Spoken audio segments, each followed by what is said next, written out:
அதிசயப்படவோ அல்லது ஆச்சரியப்படவோ இங்கு எதுவுமே இல்லை. எல்லாம் என்றென்றும் வழமை போலவே தலைக்குத்தாக விழுந்த பச்சை குழந்தை போல் அதர்மத்தின் வாசலில் வைத்து மனிதத்தின் அடையாளம் உடைக்கப்பட்டிருக்கும். சுய உரிமைகள் பறிக்கப்பட்டிருக்கும்.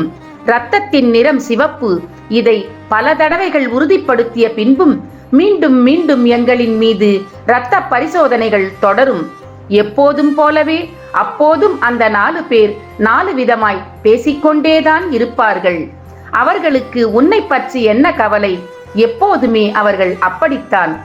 உன் உணர்வுகள் மனிதரால் மதிக்கப்படும் வரை, மறுக்கப்பட்ட உரிமைகள் மறுபடி உருவாகும் வரை, விழிரெண்டில் விடியல் தெரியும் வரை உனக்காக நீதான் போராட வேண்டும். அப்போதும் கூட அந்த 4 பேர் 4 விதமாய் பேசிக்கொண்டேதான் இருப்பார்கள்.